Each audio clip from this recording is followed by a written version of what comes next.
Assalamualaikum warahmatullahi wabarakatuh. Sahabat-sahabat Mimha, kembali lagi kita bersua di channel Menuntut Ilmu Mengejar Hikmah.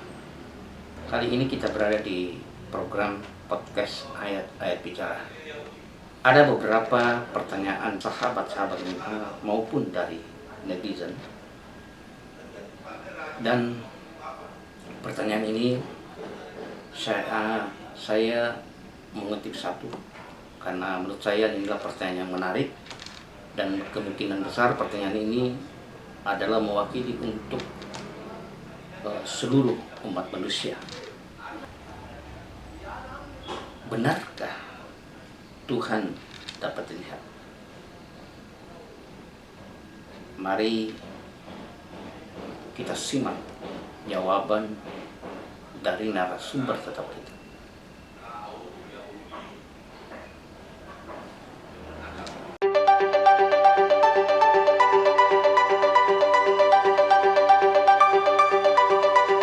Bismillahirrahmanirrahim. Assalamualaikum warahmatullahi wabarakatuh, Ustaz. Waalaikumsalam warahmatullahi wabarakatuh. Terima kasih telah menyempatkan waktunya untuk hadir kembali di podcast hari ini, Ustaz.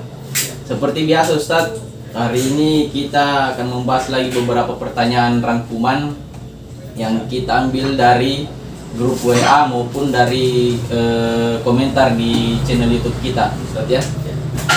Mungkin ada sekitar 4 pertanyaan yang berhasil kita rangkum hari ini, Ustaz. Jadi langsung saja ya, saya bacakan pertanyaannya, Ustaz. Pertanyaan pertama itu ini dari komentar di channel YouTube, Ustaz. Nama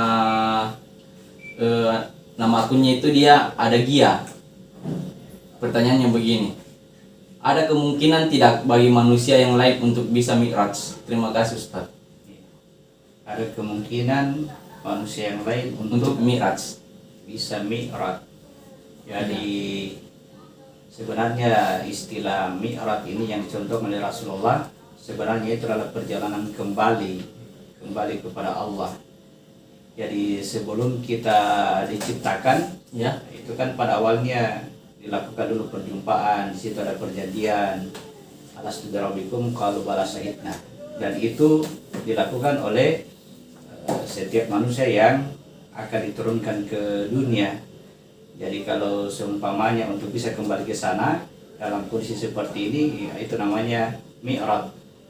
Meskipun dalam bahasanya disebutkan bahwa yang bisa mi'raj itu hanya Nabi Muhammad, itu betul karena Muhammad itu adalah dia membawa salah satu sifat Tuhan. Alhamdulillah, segala puji bagi Allah. Sedangkan Muhammad itu adalah orang yang terpuji. Jadi Muhammad inilah yang menjadi simbol keberadaannya diri kita, aku yang ada dalam diri kita, yang saat itu berjanji alastu, lalu kemudian dititip kepadanya asma Allah, asmaul husna, untuk dinyatakan di muka bumi. Nah, pada saat dinyatakan di muka bumi kemudian terjadi sifat-sifat kebaikan, itu yang disebut dengan Muhammad, orang yang terpuji. Contoh apa ini? Tanda nyatanya itu adalah Muhammad bin Abdullah. Itu memberikan simbol bahwa di dalam diri kita tadi yang sudah berjanji itu berpotensi untuk melakukan Isra Mi'raj, dengan catatan ya kau harus posisikan dirimu sebagai orang terpuji. Ya, dalam hal ini Muhammad kalau sebutannya. Kemudian ya, kata kedua orang tua juga sangat mempengaruhi kedua orang tua kita. Dalam hal ini ibu dan bapak. Ya, bapak kita itu harus Abdullah. Abdullah itu artinya hamba Allah. Ibu itu Aminah. Aminah itu orang menjalankan amanah. Aminah. Ya, jadi kalau dia sebagai hamba Allah, kemudian dia menjalankan amanah, berarti tadi dia menyatakan asma Allah yang tadi dititipkan kepadanya. Nah, ketika dilakukan itu maka menjadilah dia orang terpuji. Dan hanya orang yang terpuji yang bisa diantar melalui peristiwa Isra Mi'raj. Berarti semua manusia berpotensi ya untuk mi'raj. Mungkin bahasanya seperti itu ya, semua manusia, tapi pada prinsipnya itu manusia hanya satu, yang satu tadi aku yang berjanji tadi. Yang beralas tuh ya. Yang beralas itulah diri kita. Jadi hanya itu yang mampu sampai kepada Rabbnya. Kembali ya. Kembali ya. Istilahnya kembali kepada Tuhan yang melalui peristiwa Isra Mi'raj. Baik Ustaz. Ya, sekarang kita beralih ke pertanyaan kedua. Pertanyaan kedua ini simpel sih pertanyaannya Ustaz. Pertanyaannya, apakah bahasa Arab itu bagian dari agama? Jadi bahasa Arab bagian dari agama itu didasari oleh perkataan bahwa Al-Quran itu diturunkan dalam bahasa Arab. Ya, Sebagaimana kita baca di surah Yusuf ayat 1, itu harusnya kita teliti, kita periksa baik-baik ya. Bahwa ketika Allah mengatakan bahwa Al-Quran diturunkan dalam bahasa Arab, berarti menunjukkan bahwa sebelum diturunkan dia tidak berbahasa Arab. Sebelum diturunkan dia berbahasa seperti bahasa seluruh manusia. Jadi ketika agama Allah ini diturunkan oleh seorang nabi yang tidak berbahasa Arab, maka ya firman Allah itu atau tanda-tanda itu atau Al-Quran itu tidak berbahasa Arab. Seperti yang turun kepada Musa bukan bahasa Arab, yang turun kepada Nabi Isa bukan bahasa Arab.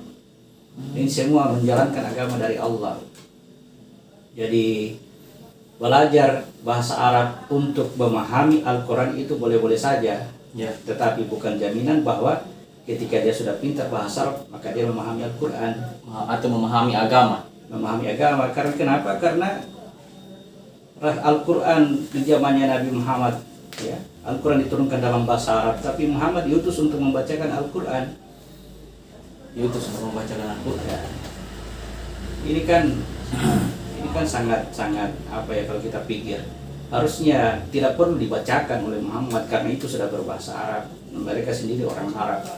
Ya, harusnya dia sudah mengerti. Ya, itu yang menunjukkan bahwa ya bukan berarti dengan memahami bahasa Arab otomatis dia memahami Al-Quran. Berarti ada sesuatu hal yang penting yang ingin disampaikan kepada Muhammad kepada masyarakat pada saat itu sampai sekarang. Iya, diturunkan dalam bahasa Arab itu agar Muhammad menjelaskan ini isi kandungan Al-Quran. Apa maksud dari Al-Quran? Bukan dibacakan saja seperti yang kita lakukan selama ini, kita hanya membunyikan saja hurufnya ini. Iya, saya kira kalau ya pasti orang Arab pasti lebih tahu mungkin. Seharusnya ternyata ya Muhammad harus diutus untuk membacakan Al-Quran.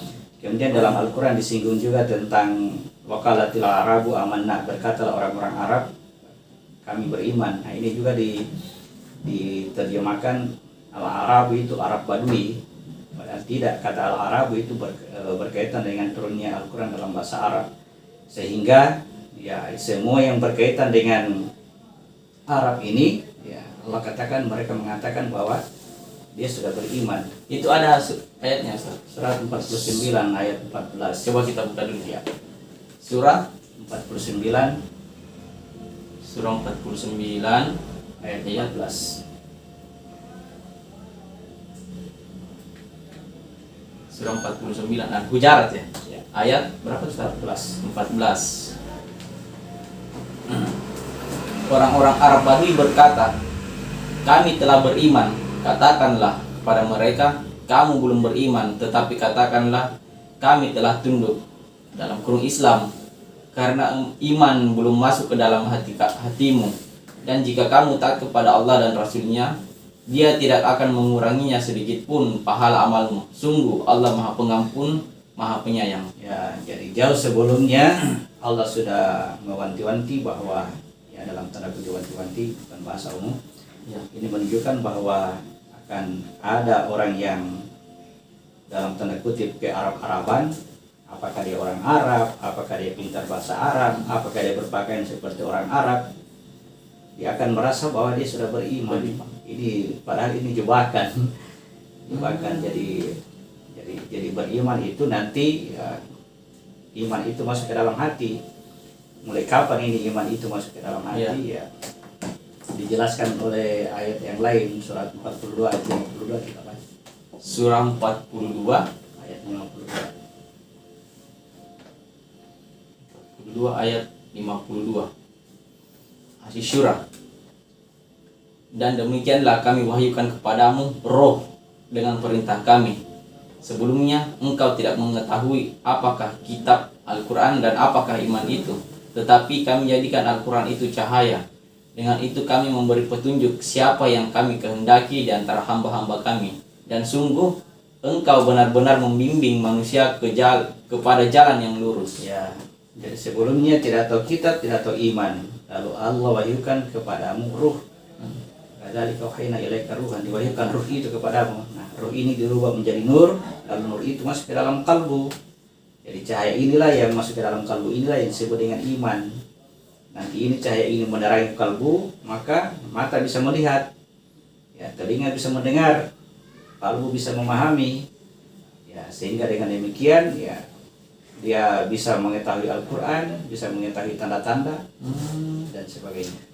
Maaf Ustaz, masalah iman, apakah saya bisa, iman itu bisa saya simpulkan sebagai pengetahuan tentang Al-Quran atau Kalau disebut pengetahuan itu identik antara ilmu dengan iman. Iman ini pemberian dari Allah. Ya, pemberian dari Allah, tergantung ilmu.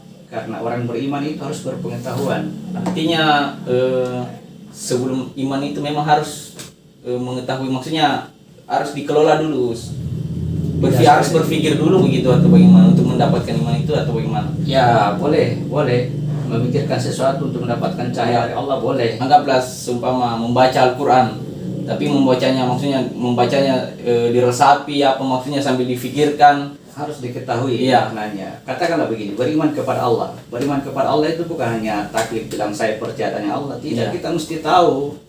Harus ada pengetahuan. Tidak ada iman kalau tidak berpengetahuan. Orang yang beriman itu orang berpengetahuan. Berat. Jadi identiknya antara ilmu dengan iman, karena ilmu ini nur. Iman itu ruh. Ruh dirubah menjadi nur.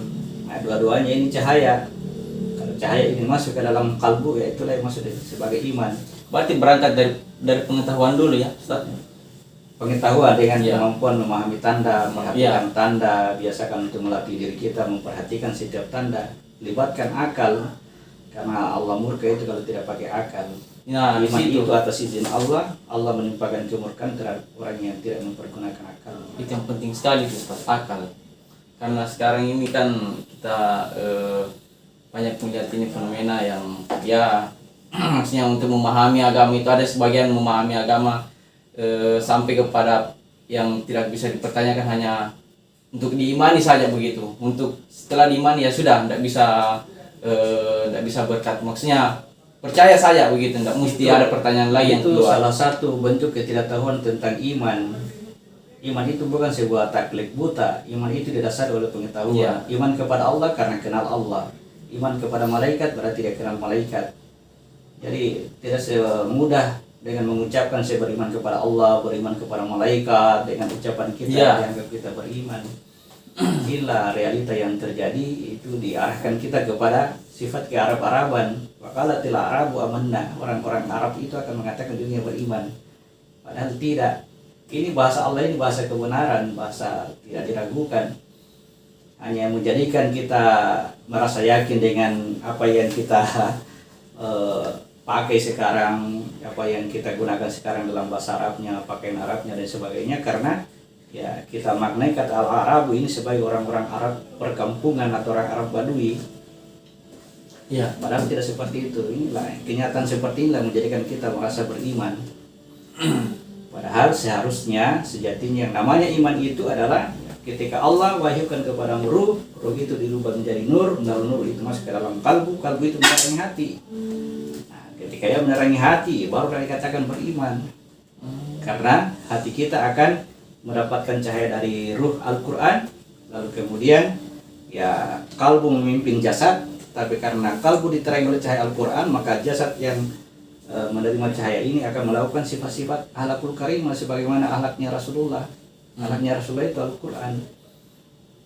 Itu tidak dibuat-buat, akhlak baik itu bukan dibuat-buat, tapi Keluar langsung. lahir dari dalam karena imannya. Jadi karena imanlah menjaga kita untuk tidak melakukan keburukan. Bukan kita yang menjaga iman. Ya, Kita yang menjaga itu. iman, terus kekuatan apa yang kita bisa miliki untuk melakukan itu. Banyak sekali pernyataan yang sering saya dengar itu Ustaz. Jaga imanmu, jangan sampai goyah dengan perkataan orang lain begini atau begini.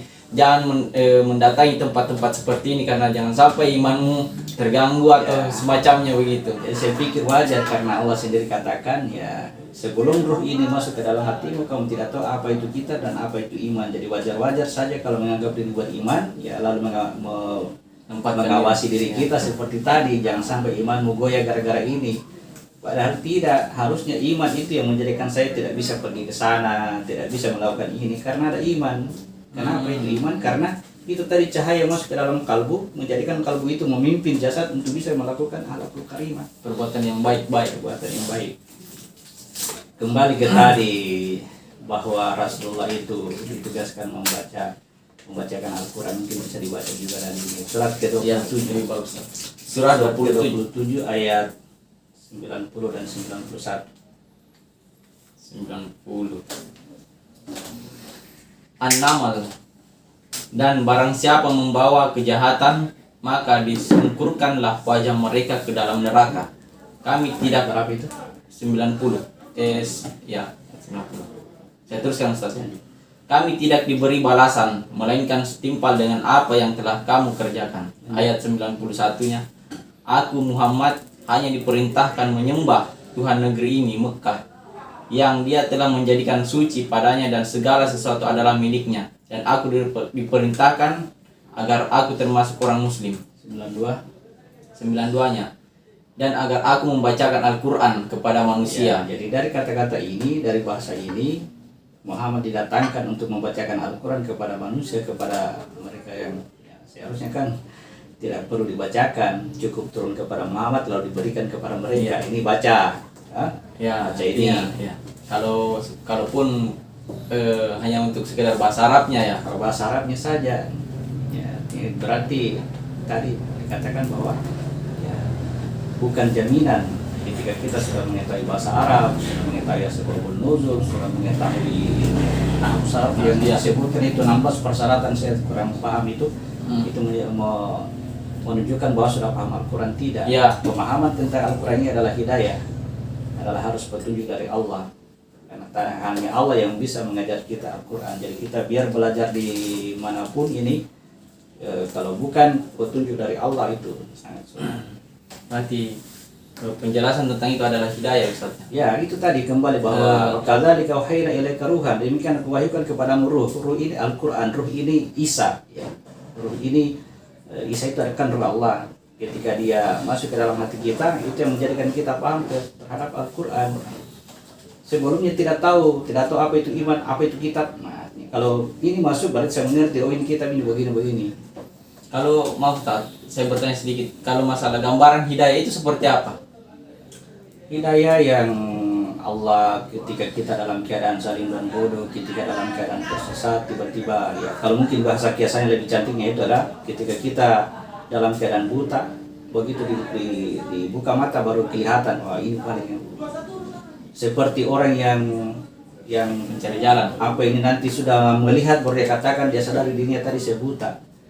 Seperti orang yang nanti bangun tidur baru dia tahu dirinya bahwa dia tadi tertidur. Oh, berarti bisa berkaitan dengan kesadaran. Bisa sadar, bisa.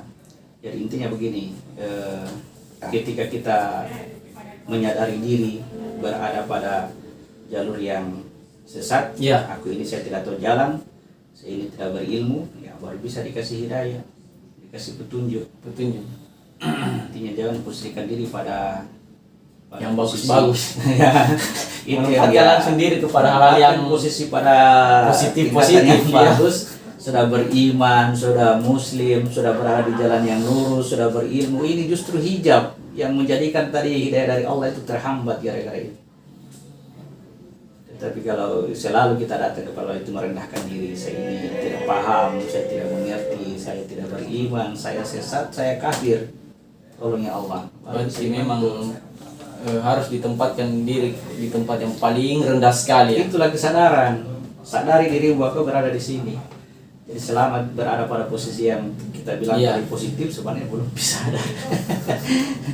Rasulullah itu yang manusia super sadar itu Rasulullah itu yang dia lakukan itu istighfar, ya Allah ampuni saya, Iya. ampuni saya karena dia berada pada posisi salah, ya. Tapi kita pahami kan Rasulullah itu dijamin dari melakukan kesalahan, Ya, ya. melakukan perbuatan dosa itu dijamin. Tapi dia karena sadar, maka dia berada pada posisi yang Artinya kesadaran Rasulullah sangat tinggi ya. itulah itu kesalahan Harusnya bahwa dirinya sama sekali berada di yang paling terendah. paling rendah. Berarti harusnya kita ini sebagai manusia juga harusnya seperti itu. Kalau mau dapat hidayah, Iya. kalau Kalau tidak, tempatkan ya. diri di tempat yang paling rendah sekali. Betul. Jadi kalau kita sudah merasa diri berilmu, ya tidak dikasih ilmu. Merasa diri berada pada posisi sudah dapat hidayah, tidak dikasih hidayah. Sederhana, bahwa jarak Allah dan fada. Aku temukan kamu dalam keadaan sesat, maka aku beri petunjuk. Ya. Saya lanjutkan coba Ya. ayatnya. Ustaz. Dan agar aku membacakan Al-Quran kepada manusia, maka barang siapa mendapat petunjuk, maka sesungguhnya dia mendapat petunjuk untuk kebaikan dirinya, dan barang siapa sesat, maka katakanlah sesungguhnya aku ini tidak lain hanyalah salah seorang pemberi peringatan. Jadi saya perlu jelaskan di sini bahwa barang siapa yang mendapat petunjuk, maka ini untuk kebaikan dirinya. Jangan sampai mungkin perlu dijelaskan sehingga sampai keliru. Apakah yang mendapat petunjuk itu berarti ini hanya untuk saya? Ya, Nah, barang siapa mendapat petunjuk tentang ini, dia akan melihat semuanya itu adalah dirinya, bagian dari dirinya.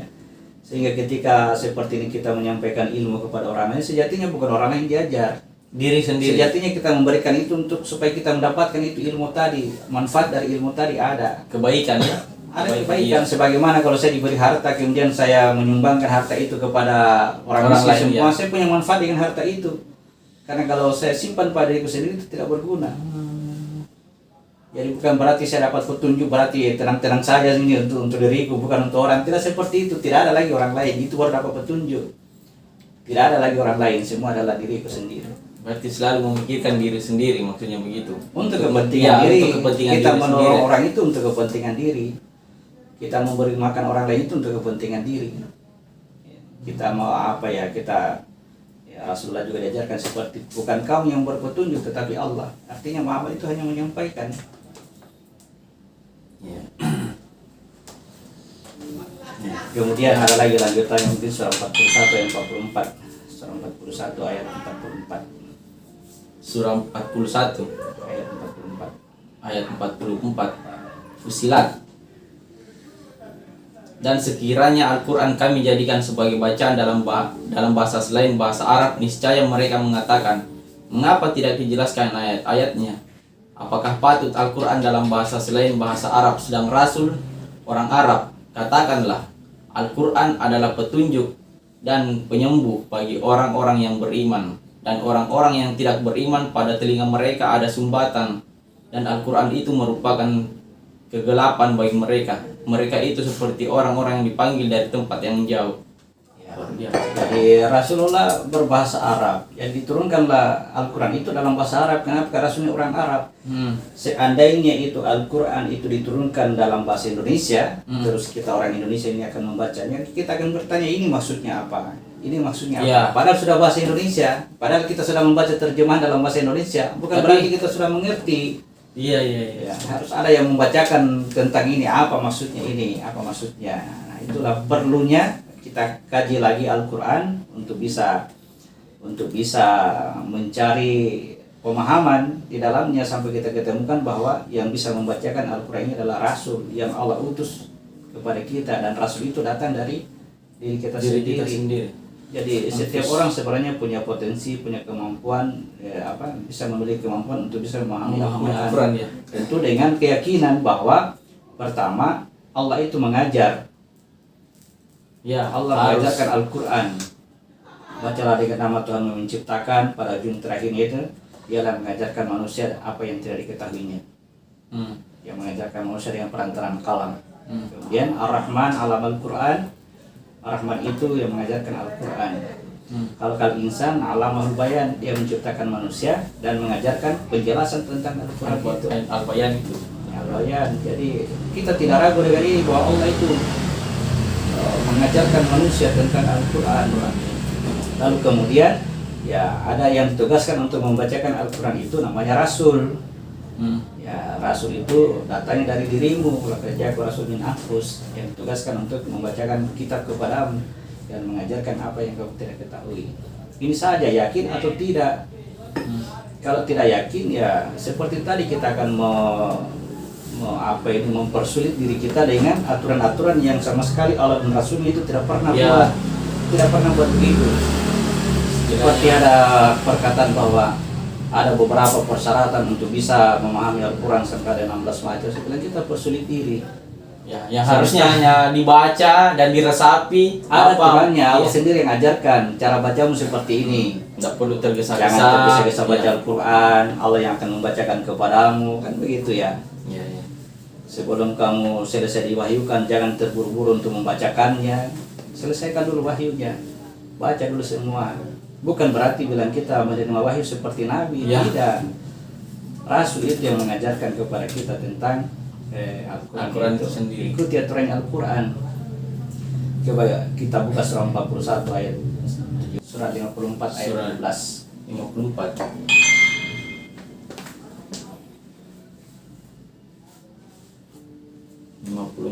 Ayat 17.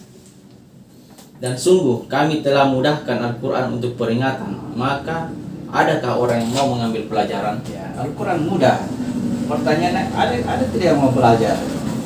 Iya, iya, iya. Kita mempersulit diri dengan ini Al-Quran yang berbahasa Arab, lalu kita sibuk membaca Bahasa. kitab-kitab yang bukan dari Al-Quran.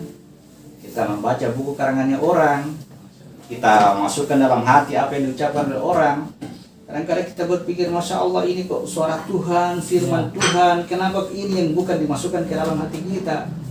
Kenapa Justru kita... ini yang diabaikan. Ya, ini yang Walaupun kita mengatakan saya perhatikan Al-Quran, tapi sebetulnya tidak. secara tidak langsung itu kita Iya. mengabaikan Al-Quran itu sendiri. Ustaz. Iya, sadar tidak bahwa ini musab Al-Quran ini di dalamnya penuh dengan kata-kata langsung dari Tuhan, suara Tuhan yang di dalam ini.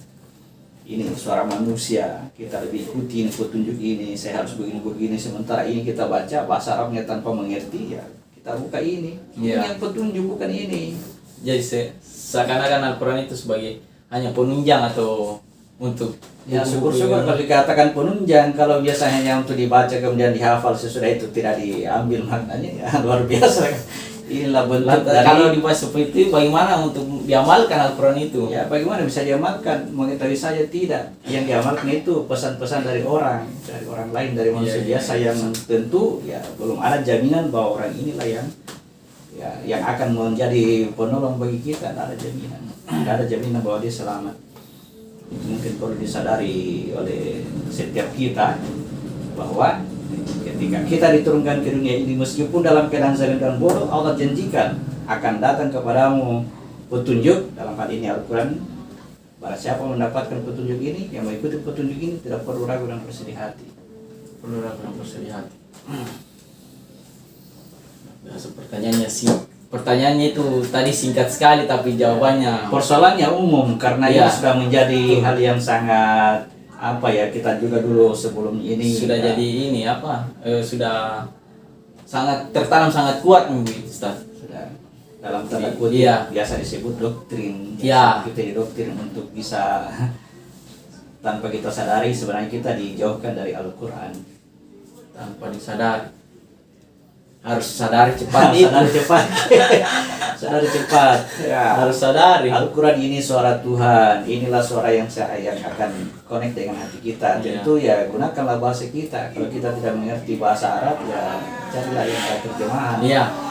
Sudah sangat luar biasa itu disertakan terjemahan. Betul, adanya Al-Quran dalam bahasa Indonesia, terjemahan bahasa Indonesia itu bukan sesuatu yang terpisah dengan perencanaan Allah untuk kita orang Indonesia. Bagaimana supaya bisa juga dapatkan itu suara Tuhan itu seperti apa sih bunyinya? Ya. Bagaimana sih? Makanya Itu ya bukan berarti harus ada manusia yang bisa terjemahkan ini. Beginilah perencanaannya Allah. Sebagaimana Dia menciptakan alam semesta penuh dengan perencanaan yang untuk bisa sampai kepada kita petunjuk itu. luar biasa sekali Ustaz. Harus sadar diri tentang Al-Quran itu. Baik, kita lanjut ke pertanyaan berikutnya. Tapi saya rasa pertanyaan berikutnya ini saya katakan ini masukan mungkin dari member dari MIMHA. teman-teman dari Nimha dia memberikan saran Ustaz. Sekaligus mungkin dia bertanya, kenapa setiap kegiatan atau di channel-channel YouTube video-video yang ditayangkan itu tidak pernah dibahas prakteknya sholat begitu. Oh Ustaz. iya, tentang Jadi, ada yang meminta supaya dibuat. Iya, disarankan untuk divideokan praktek sholat itu. Mungkin ada alasannya Ustaz, kenapa tidak dibuatkan Ya, begitu. pada intinya yang saya mau jelaskan bahwa apa yang dicontohkan oleh Rasulullah itu yang kita kerja sebelum ini dengan modal bahwa kita mengikuti contoh salat yang ditunjukkan oleh Nabi, sebagaimana pesannya salat kamar itu usolli, salatlah sebagaimana engkau melihat aku salat, itu sudah benar. Tidak sebetulnya kalau kita lakukan ini dengan pemahaman, dengan memahami apa yang kita kerja, itu sangat mempercepat untuk mencapai tujuan kita, mendapatkan nilai sholat itu yang kita lakukan dengan mendirikan sholat. Artinya tanpa kita menambah-nambah atau mengurangi praktik sholat ini, ya kita bisa dapatkan manfaatnya. Sayangnya ketika Rasulullah sudah mengajarkan sholat, orang belakangan ini hanya mencontoh gerakannya saja. Iya, apa Sholat yang itu begini, takbir, ruku, sujud, tidak boleh orang bertanya kenapa takbirnya begitu, kenapa rukunya mesti seperti itu, kenapa sujudnya seperti itu. Seandainya dicari ini, diurai ini, ya, dia bisa mendapatkan hakikatnya sholat itu apa, dari manfaat dari mendirikan sholat seperti itu. Yang kita lakukan ini dalam kajian adalah baca kitab mendirikan sholat. Ya, artinya setelah kita melakukan sholat seperti contohkan Nabi, ternyata kita baru mendapatkan manfaat dari sholat itu, dalam artian kita menyadari diri kita bahwa masih terjadi perbuatan keji dan mungkar. Ini kan menunjukkan bahwa sholat itu belum ada. Maka ya ikuti perintah Al-Quran, baca kitab lagi, dirikan sholat. Berarti kembali ke kitab lagi Ustaz. Baca kitabmu, karena pengetahuan tentang sholat itu mesti bermula dari pengetahuan tentang diri kita. Kamu siapa? Kenapa mesti sholat? Kenapa mesti lakukan ini? Siapa kamu? Nah, itu baca kitabmu. Nah, setelah dilihat kamu siapa, masalahmu apa, nah, diurailah dia dalam Al-Quran. Lakukan seperti ini, ya muncullah itu seperti yang saya contohkan dalam tanda kutip kita sebut sebagai praktik sholat. Harus bersumber dari Al-Quran. Jadi seumpamanya ketika kita membaca Al-Quran, ternyata yang kita dapatkan hanyalah persoalan tarik nafas dan mengancing saja, tidak tahu kelanjutannya, itu saja kita kerja, karena itulah yang kita pahami. Iya. Yang penting sumbernya dari Al-Quran itu sendiri. Kita memahaminya dari Al-Quran, jangan dari saya. Ya, jadi saya pesankan seperti itu. Kenapa saya tidak mengajarkan itu langsung tanpa perlu pengajian ini? Kalau hanya praktis salat ya paling 2 jam saja sudah selesai baiknya. Tapi saya sudah diperlihatkan dampak apa kalau ini yang saya ajarkan. Yang pertama itu ketika sebutlah itu pada saat cerita Nabi Lut, diajarkan tentang istinja.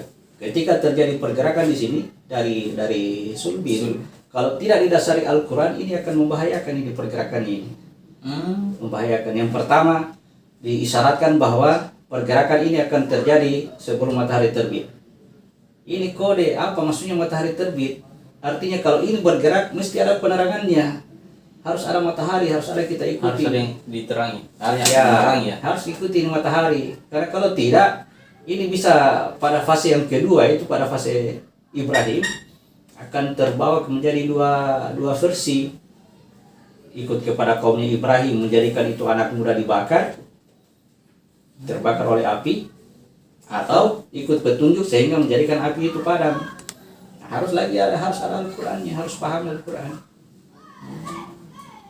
Naik lagi ke atasnya, ya ada lagi ranjau berikutnya.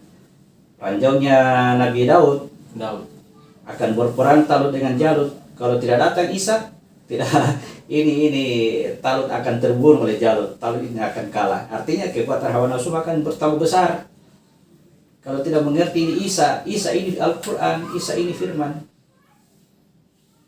Datang lagi tekniknya Sulaiman, antara pemindahan singgasana Balkis, antara tawaran Ifrit atau tawarannya orang yang berilmu dari ahli kitab.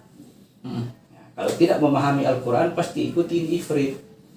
Dan apa yang dilakukan perjalanan yang dilakukan ini betul-betul penuh dengan ranjau-ranjau yang menjadikan kita akan lari kepada Jalan yang lain. jalan lain. Jalan yang lain. Dan itu sangat menarik sekali sebagaimana dicontohkan oleh Yusuf tentang Zulaiha itu. Itu Zulaiha itu kode bahwa dia menyiapkan dirinya untuk sebagai ranjau agar Yusuf itu tidak agar Yusuf datang kepadanya.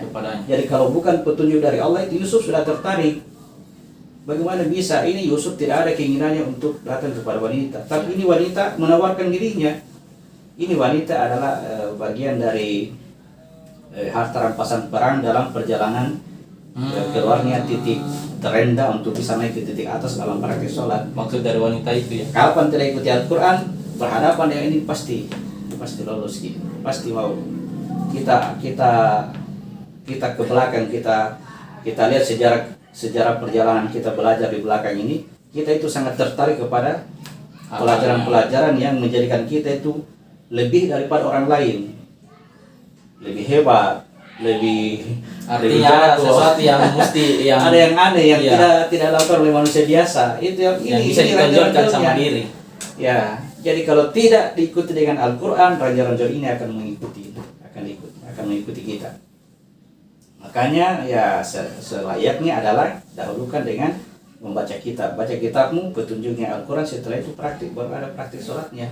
Dan selama tidak memahami apa yang kita baca, maka lakukanlah praktik sholat seperti yang dicontohkan oleh Nabi. Tidak ada lagi seperti itu sudah luar biasa itu. Takbirnya, rukunya, sujudnya seperti itu. Sama, tidak ada bedanya.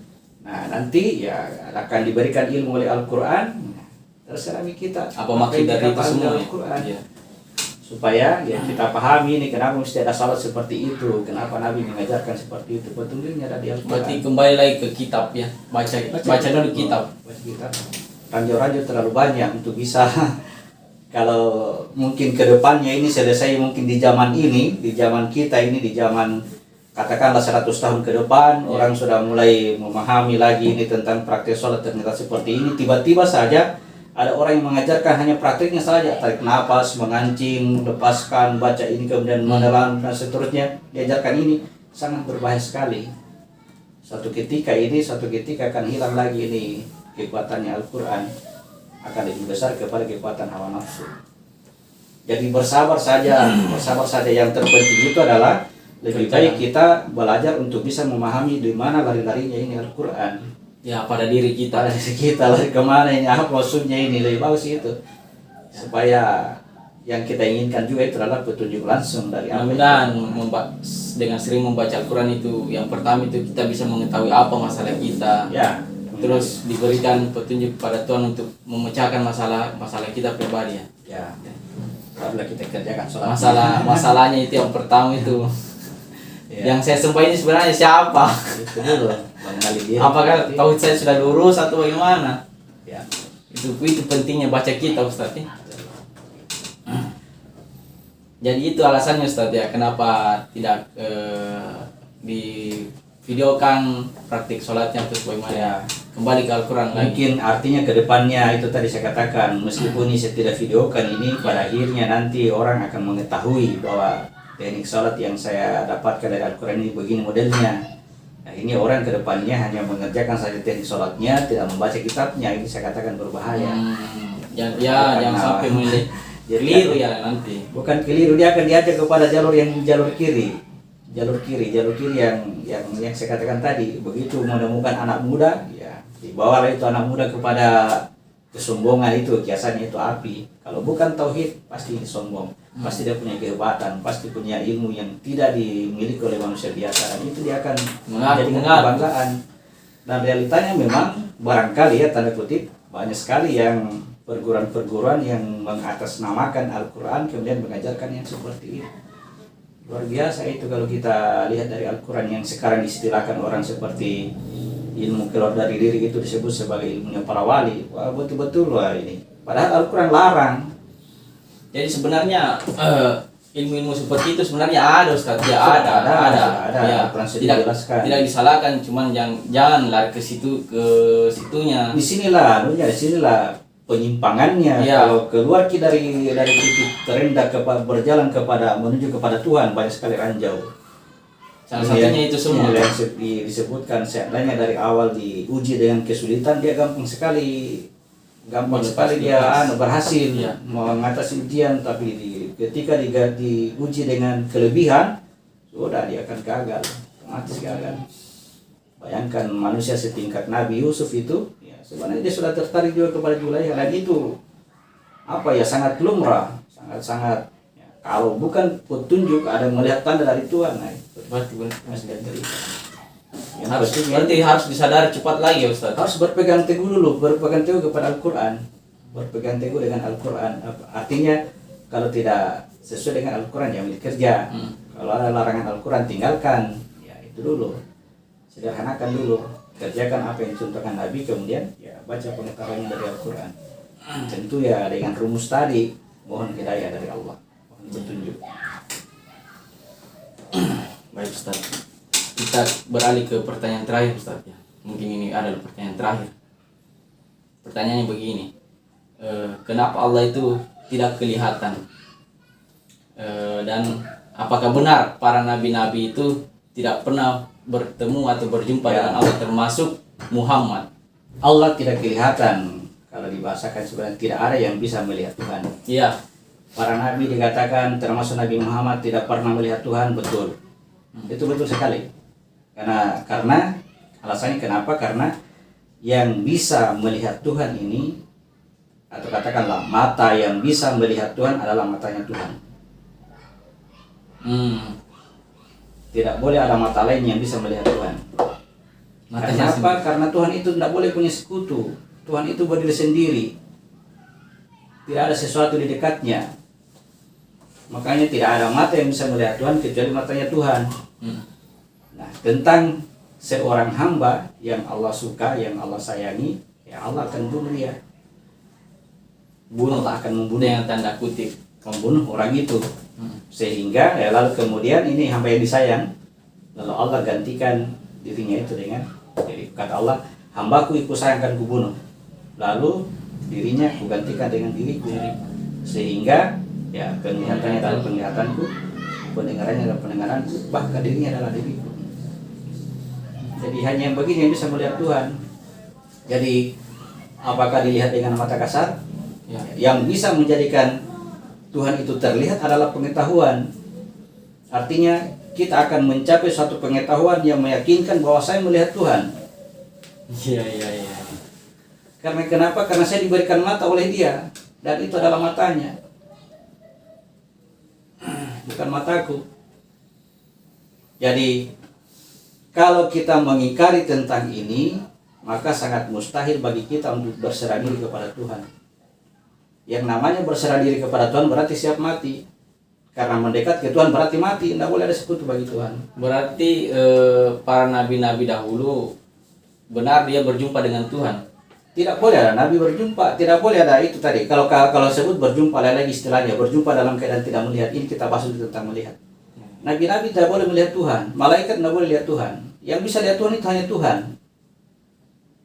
Ya, maksud saya Ustadz, dengan melakukan kebaikan seperti itu. Maksudnya Dengan melakukan kebaikan, maksudnya yang dengan kayak memberi makan kepada orang yang fakir miskin tapi dengan tidak mengaku. ini persoalan kata melihat Tuhan. Kalau melihat kalau kita yakini bahwa segala kebaikan itu datangnya dari Tuhan, ya kita akan melihat bahwa Tuhan itu melakukan kebaikan. Ya. Itu kita akan melihat kebaikan. Jadi kita melihat Tuhan itu dalam konteks kebaikan. Tetapi yang paling tinggi di situ adalah seperti yang dicontohkan oleh Nabi Musa ketika minta untuk diperlihatkan Tuhan. Itu kan Tuhan bertajalli di gunung. Nah, gunung itu hancur. Ya. Musa pingsan. Nah, itu kan pertanyaan kenapa Musa pingsan? Ya. Karena itu tadi, siapa yang datang kepada Allah pasti dibunuh. Siapa yang mau berani melihat Tuhan pasti mati, Ki. Baru diganti dengan matanya Tuhan. Lagi-lagi dikatakan yang bisa melihat Tuhan hanya mata Tuhan. Kalau tidak mau melihat Tuhan, jangan berserah diri. Jangan jadi muslim. Karena yang muslim itu pasti akan terbunuh dia. Dan kalau dia terbunuh pasti bersyahadat, aku bersaksi tidak ada Tuhan selain Allah. Pasti dia menyaksikan. Masih ada lagi kata-kata yang perlu diragukan dari kata-kata ini. Ya sih. Tidak ada sesuatu pun yang bisa dibuka dalilnya. Surat ke-28 ayat 88. Surat 28 ayat 88. Surah 28. Al-Qasas ya. Surah 28 ayat 88 Al-Qasas. Dan jangan jangan pula engkau sembah Tuhan yang lain selain Allah. Tidak ada Tuhan yang berhak disembah selain Dia. Segala sesuatu pasti binasa kecuali Allah. Segala keputusan menjadi wewenangnya dan hanya kepadanya kamu dikembalikan. Segala sesuatu pasti binasa kecuali Allah. Segala sesuatu pasti binasa kecuali Allah. Jadi untuk bisa mendapatkan Allah, maka dibinasakanlah segala sesuatu, termasuk dirimu. Kenapa itu tadi? Kalau mau bertemu dengan Tuhan, berarti kau harus siap mati. Bunuh diri. Nah, diajarkan dalam Al-Quran, kalau mau jumpa dengan Tuhan, kau harus bunuh diri. Karena Allah tidak akan membunuhmu sampai kau membunuh dirimu sendiri. Cara bunuh diri itu seperti apa? Diajarkan dalam Al-Quran, namanya praktik sholat.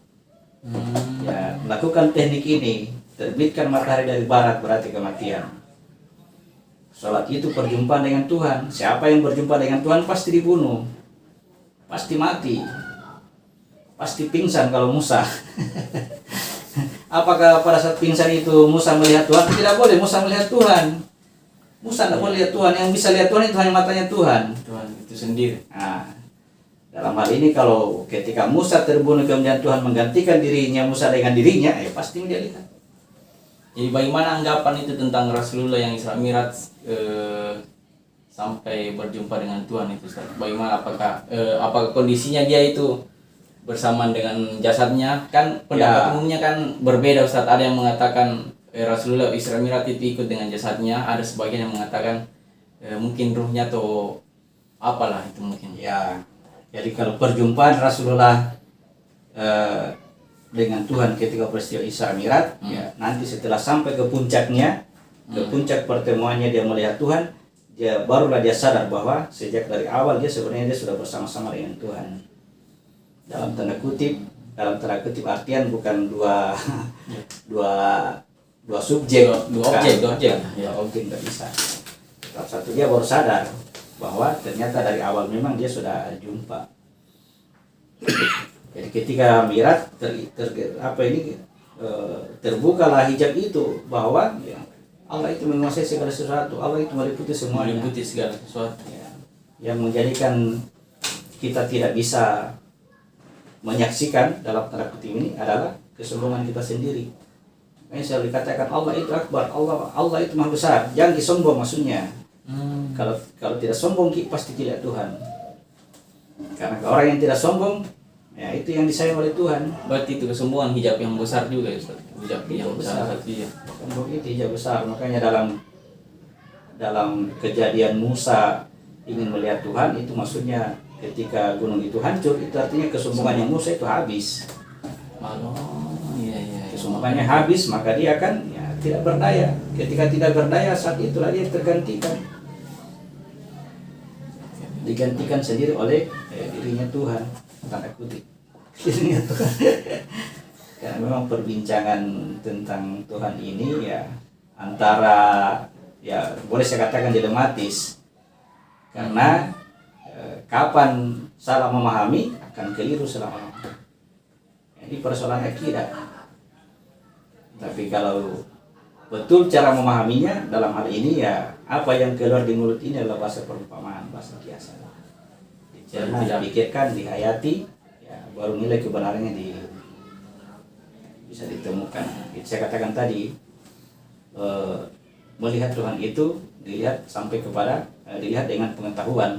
Artinya dengan mengetahui, dengan pengetahuan inilah meyakinkan kita bahwa kita sedang melihat Tuhan. Keberadaan Tuhan itu tidak pernah hilang, tidak pernah Jauh. dari hilang Iya. langsung ada, dari Ya. jauh langsung dekat. Singkatan, iya. Seperti itu dia. Seperti itu. Dia meliputi semuanya mutlak, tidak pernah bergeser. Karena apa? Dia tunggal, Dia tidak punya sekutu. Sekutu maksudnya ada saya, ada situ, itu sekutu namanya. Ada Allah, ada malaikat, itu sekutu. Kalau bahasanya dia tidak di mana-mana. Karena memang tidak ada tempat apa kira-kira yang menjadikan dia sebut sebagai kata di mana. Karena seluruhnya adalah dirinya. Tidak ada tempat bagi dia untuk bisa. Nah, yang namanya tempat ya itu adalah bagian dari dirinya. Tunggal. Di sini Allah, di sini tempat, salah. Allah itu semuanya. Semuanya dia. Jadi biar yang sebesar zarah Luar biasa. dianggap sekutu. Sekutu yang tidak boleh. Biar sebesar tegu sekutu. Sekecil apapun ini Sekecil apapun. tidak boleh ada. Ya, bukan tidak boleh ada, memang tidak ada. Yang ada hanya dia. Biasanya kan masalah. Jadi berangkat dari kalimat tadi bahwa tidak ada seorang pun yang bisa melihat Tuhan. Nah, dilematisnya adalah Allah juga akan katakan ya banyak orang yang ingkar akan perjumpaan dengan Tuhannya. Tuhannya.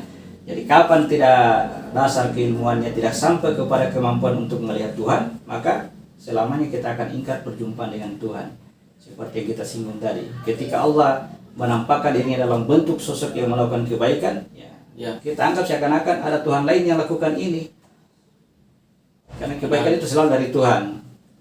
Ya. Tuhan tidak butuh pembantu untuk melakukan itu. Sekarang bagaimana dengan keburukan? Ya. Bagaimana? Apakah Tuhan melakukan kebaikan kemudian keburukan dilakukan oleh yang lain? Ya, ternyata Tuhan katakan semua kebaikan dan keburukan itu semua datangnya dari Allah. Hanya saja hati-hati.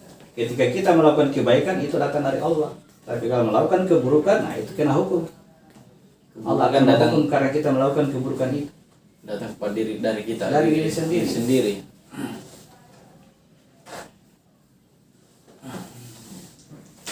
Oke. Terima kasih atas penjelasan yang sudah diberikan Ustadz dari beberapa pertanyaan yang dari tadi yang diutarakan. Sangat luar biasa. Mudah-mudahan apa yang dijelaskan dari Ustadz tadi mudah-mudahan para penanya dan para pemirsa yang menyaksikan channel YouTube IMHA itu mudah-mudahan bisa mendapat pelajaran dan hidayah. Amin. Jadi kita kembali lagi bacalah kitab, dirikan sholat. Oke. Terima kasih Ustadz atas kesempatannya. Jadi kita akhiri ya Ustadz ya. Assalamualaikum warahmatullahi wabarakatuh. Waalaikumsalam warahmatullahi wabarakatuh.